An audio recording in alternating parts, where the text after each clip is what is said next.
Well, Jayant, Gopal Das was saying this land is given to ACCS by government only. It is not any private land or something. ACCS को आने वाले वक्त में government से जुड़कर वहाँ कुछ प्रोजेक्ट करने के लिए वो लैंड दी गई थी, जिसमें शेयरिंग में कुछ हिस्सा ACCS का होगा और कुछ हिस्सा गवर्नमेंट का। तो हमने तो पहली दफ़ा ACCS से बात की थी कि हम कंबाइनली ये प्रोजेक्ट करेंगे, लेकिन वो सब नहीं माने इस सब में। तो गोपाल दास ने अब गवर्नमेंट की तरफ से प्रपोज़ल रखा है ACCS के सामने, इसलिए उसने ACCS को फ़िलहाल अंधेरे में रखा है और उनकी ज़रूरत के हिसाब से इंडोर स्पोर्ट्स कॉम्प्लेक्स को चुनकर अपना प्रपोज़ल उसमें जोड़ के वो गवर्नमेंट का अप्रूवल ले रहा है। एक बार लेआउट अप्रूवल आ गया तो नेक्स्ट मीटिंग फिर ACCS के पैनल के साथ होगी और मुख्य सेवक जी प्रताप राव को ये बताएंगे कि government is intending to do this project in which ACCS body will get indoor sports complex facility, that too of national level games. Our partner is Gopal Das and his team, and they would carry out their businesses under government or privately as per agreement terms and conditions. So in this, Pratap Rao and ACCS don't stand any chance in front of it, क्योंकि सरकार ही गोपाल दास को partner बनाकर इस project को अपने ही land पर बना रही है और ACCS सिर्फ एक हाँ कहने के लिए वहाँ होगी। इसलिए तो बुड्ढे ने स्ट्रिक्ट इंस्ट्रक्शन दिए थे कि कोई गलत शब्द, गलत बात उस प्रेजेंटेशन में होगी तो उसे जल्दी से निकाल डाले और सोबर वर्ड से उन्हें रिप्लेस कर दिया जाए। ये बात शायद ACCS को ध्यान में रख कर की थी बुड्ढे ने, समझे, ताकि अगर वो कहें कि हम कुछ बुरा कर रहे हैं तो मुख्य सेवक जी के सामने जस्टिफाई ना हो और वो सब मुंह के बल गिर जाएं। इसलिए तो ये सब मगजमारी चल रही है। अब समझा। ये तो पहले से ही मैंने इसका अंदाज़ा लगा ही लिया था जनार्दन। इसलिए तुमने जो जो कहा उसे मैंने कंप्लेसेंट ना होकर वैसे के वैसे ही प्रेजेंटेशन बनाते वक्त फॉलो किया। आखिर करना ही क्या था मुझे, वो ACCS वाला प्रेजेंटेशन उठा के उसमें ही तो चेंजेस कराने थे मुझे, ज़्यादा कुछ काम नहीं था उसमें। सो वो सब कर दिया है मैंने कब का। मैं वो बस आधे घंटे में भेज रहा हूँ तुम्हें। Yes Jaywant, right way it is buddy, you do it and send it to me. I will send it to Gopal Das to end the matter from our side. Okay, Jayvant?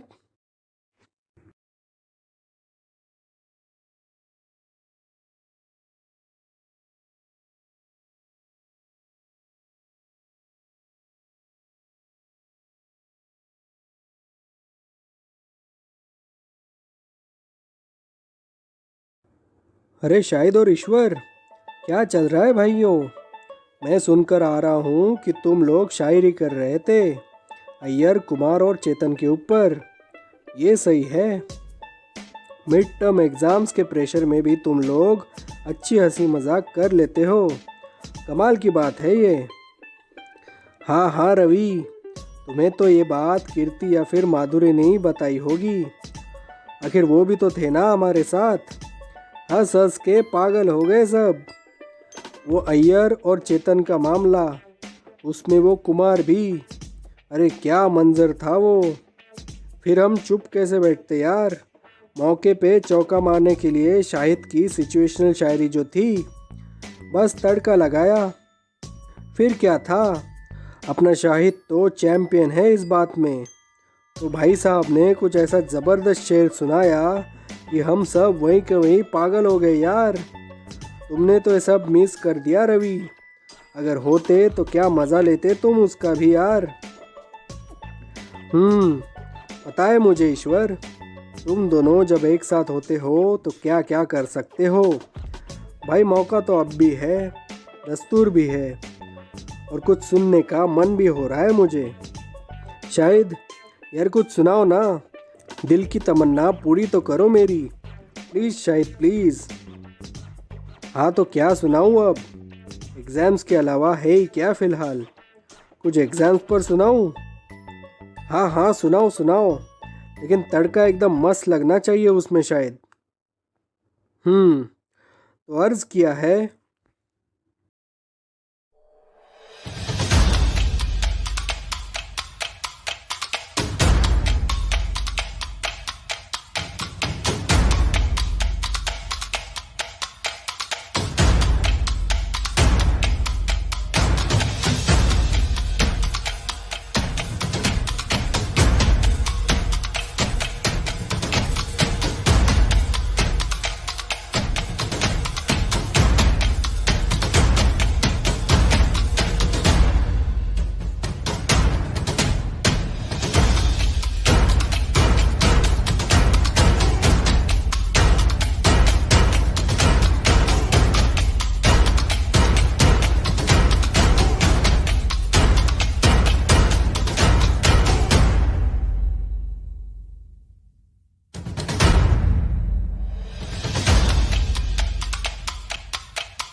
किताबों और नोट्स की दुनिया में हर कोई घिरने लगा। किताबों और notes की दुनिया में हर कोई घिरने लगा। तो हम समझ गए भाई ये एग्ज़ाम्स का दौर शुरू हुआ।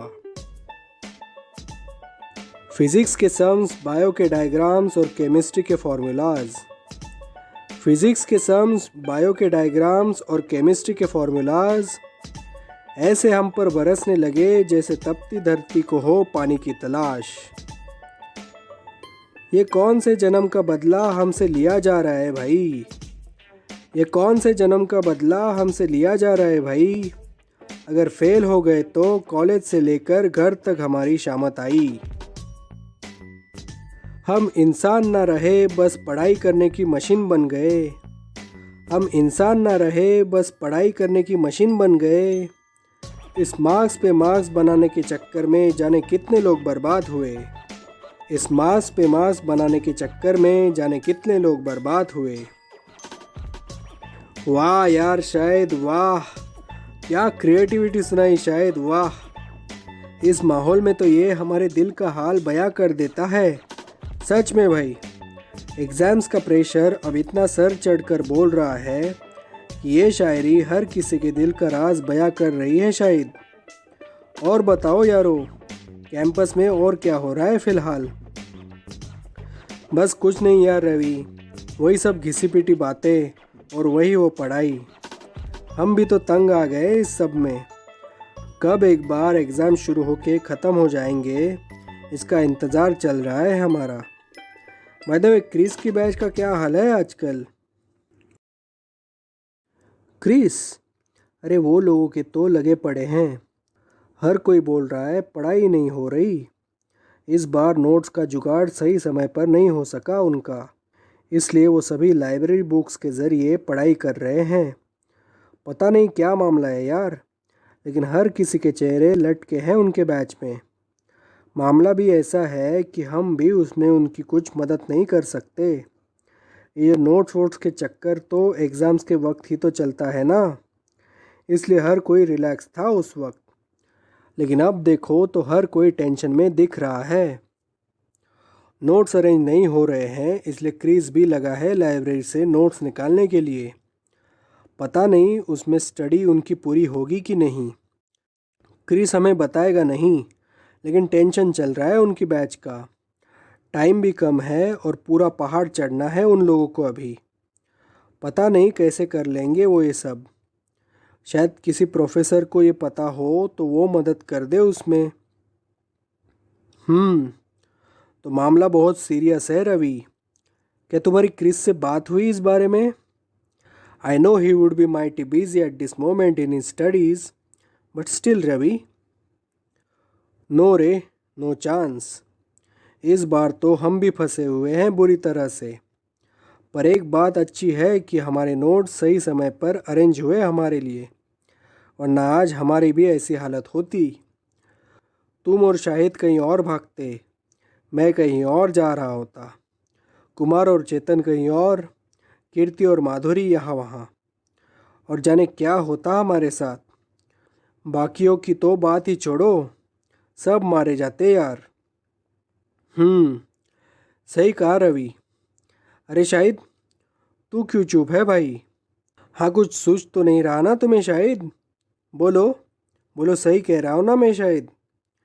शायद कुछ सुझा हो तो बयां करो भाई, ये सिचुएशन को शायरी के अल्फाजों में। इरशाद शाहिद, इरशाद। जन्म हुआ तब से पढ़ाई कर रहे हैं हम। जन्म हुआ तब से पढ़ाई कर रहे हैं हम। न जाने कौन सी दुनिया का गहरा राज जानने की कोशिश कर रहे हैं हम। कॉस हुआ, थीटा हुआ, अल्फ़ा गैमा बेटा हुआ। कॉस हुआ, थीटा हुआ, अल्फ़ा गैमा बेटा हुआ। न जाने किस मंजिल की तरफ हमारा एक्सेलरेशन जारी रहा। क्या ये पढ़ाई हमारे अंदर के कलाकार को बड़ा बना सकती है? क्या ये पढ़ाई हमारे अंदर के कलाकार को बड़ा बना सकती है, या फिर उसे घुट घुट के मरने पर मजबूर करा सकती है?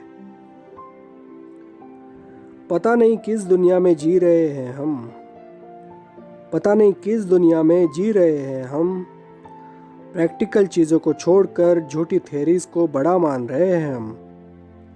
प्रैक्टिकल चीज़ों को छोड़कर झूठी थ्योरीज को बड़ा मान रहे हैं हम। वाह वाह यार शाहिद, वाह। क्या सिचुएशन को बयां किया है यार तुमने, सच में यार। पूरी दास्तां को 4 लाइंस में बयां कर देते हो तुम यार। दिस इज़ रेयर टैलेंट भाई, कीप इट अप। सच में मज़ा आ गया इन दिल को छू लेने वाली लाइंस को सुनकर। सच में ये हम पढ़ाई कर रहे हैं या फिर सिर्फ आगे बढ़ने के लिए करने वाला समझौता। 11 की सीखी हुई 90% चीज़ें 15 तक आकर आदमी भुला देता है। ओवरऑल सब कुछ उसे पता होता है, लेकिन अंदर की डिटेल्स तो वो कब का भुला देता है इन एग्ज़ाम्स के चक्करों में। क्या स्टडीज़ ऐसी ही होती हैं? पता नहीं। चलो यारो, निकलना है अभी। बचा हुआ काम ख़त्म करना है आज के लिए। एक और एग्ज़ाम को क्लियर करना है हमें। चलो यारो, मिलते हैं। शाहिद, क्या लगता है तुम्हें? क्या रवि अभी जो कहकर गया वो सिर्फ एग्ज़ाम्स के लिए था, या वो अपने ज़िंदगी की ट्रेजेडी के बारे में कह रहा था? आई नो, शायद तुम रवि और एकता की बात कर रहे हो। सच है ईश्वर, एकदम सच है। वो दिखता तो है हमें हंसते हुए, लेकिन वो अंदर से बहुत टूटा हुआ है, अंदर से रो रहा है। शायद दर्द में हम सब एक हो जाते हैं। सबका दर्द और हमारा अपना दर्द एक लगने लगता है। शायद रवि आज भी शायद एकता को बहुत मिस कर रहा है। सामने होकर भी वो उससे मुंह मोड़ने पर मजबूर है। पता नहीं ये ज़िंदगी की रंजिशें हमें कहाँ से कहाँ लेकर जाती हैं। लेकिन अगर सच मानो तो हर दर्द में एक खुदा बसता है, जो हमें हमारी सोच को बेहतर बनाने के लिए हर बार मजबूर करता रहता है। ईश्वर, सच में। शायद सही कहा। कितना कुछ करने के बाद भी लाइफ में बहुत कुछ ना कुछ बड़ी चीज़ हमसे छूट ही जाती है, वो भी हमारे सामने, हमारे बिना चाहे। पता नहीं ये सब क्यों होता है, लेकिन हम किसी चीज़ में गहराई में डूबे होते हैं और तब, बिल्कुल तब, हम बहुत कुछ हमारा खो देने पर मजबूर हो जाते हैं शायद। ये कौन सा राज है ज़िंदगी जीने का हमें पता नहीं, लेकिन हर कोई इसे जीने पर मजबूर हो जाता है। सही कहा ईश्वर। ये कौन सा राज है ज़िंदगी जीने का हमें पता नहीं। ये कौन सा राज है ज़िंदगी जीने का हमें पता नहीं, लेकिन हर कोई इसे जीने पर मजबूर हो जाता है। सामने जो चीज़ें हैं हमारे, उन्हें छोड़कर हम अपने मन की गहराई में दबी हुई चीज़ों के पीछे भागते रहते हैं। क्या राज है अपनी ज़िंदगी का, कोई यहाँ नहीं जानता। क्या राज है अपनी ज़िंदगी का, कोई यहाँ नहीं जानता। एक घुटन सी महसूस होकर भी वो सब बंधन तोड़ना नहीं चाहता। कोई शिकवा ना रहे मरते दम तक ज़िंदगी पर, कोई शिकवा ना रहे मरते दम तक ज़िंदगी पर। क्या जन्नत नसीब होगी सबको अपने रब के दर पर। क्या जन्नत नसीब होगी सबको अपने रब के दर पर। सही हाल बयां किया यार शायद तूने। चल अब मन नहीं हो रहा यहाँ ठहरने का, हमें भी अब घर जाना होगा। चल, परसों ट्रेडिशनल डे है, पूरा दिन उसमें ही जाने वाला है, साथ में पार्टी। इसलिए आज का और कल का दिन हमें इस पढ़ाई में लगाना होगा। वक्त कम है और बहुत सारा सफ़र अभी बाकी है हमारा।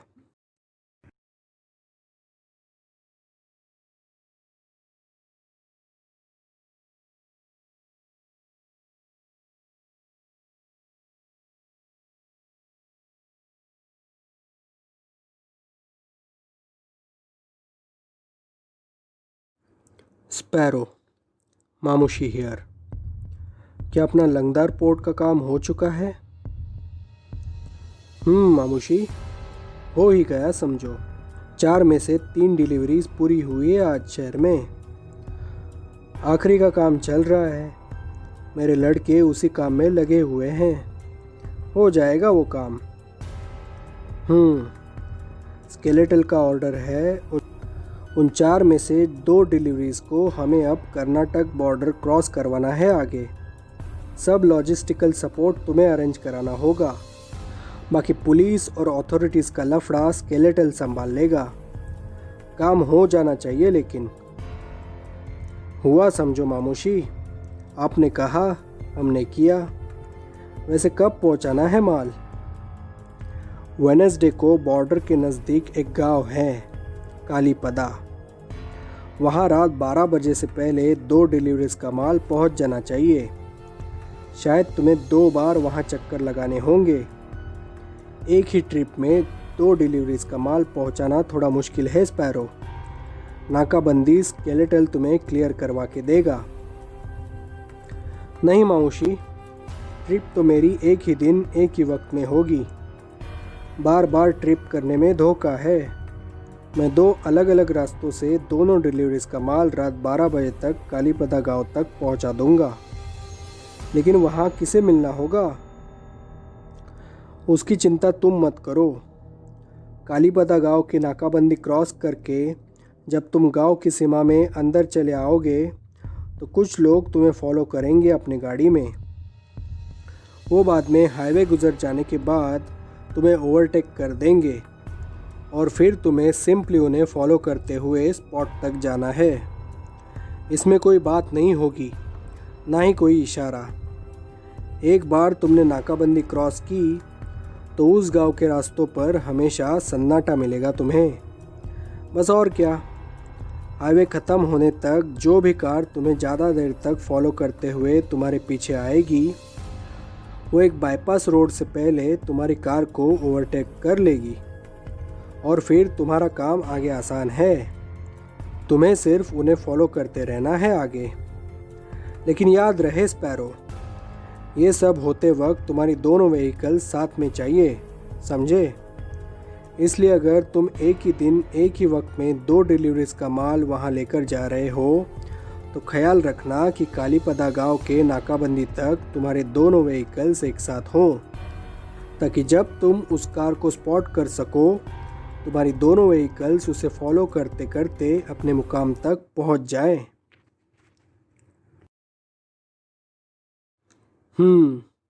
सही है। उसके बाद क्या करना होगा हमें? क्या मेरे आदमी आगे का काम भी संभालेंगे या फिर सामने वाला गैंग वो काम करेगा? ये कैसे करेंगे बताओ? उसकी फिक्र मत करो तुम। एक बार तुम और तुम्हारे दोनों व्हीकल्स डिलीवरी के साथ साथ वहाँ पहुँचेंगे तब रिलैक्स हो जाना। मेरा फ़ोन तुम्हें आ जाएगा सामने से।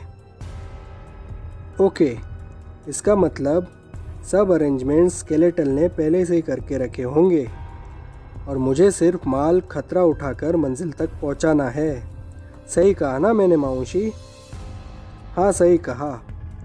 ये काम ज़रा टेढ़ा है स्पैरो, इसलिए बहुत सारी एहतियात बरतनी ज़रूरी है।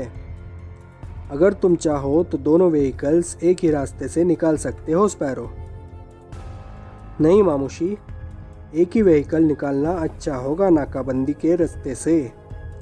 दूसरे के लिए खतरा है, इसलिए मेरा तजुर्बा कहता है कि दूसरी गाड़ी दूसरे सेफ रास्ते से निकालो और ख़तरे का रिस्क कम कर दो ताकि माल सही तरीके से मंजिल तक पहुँचे।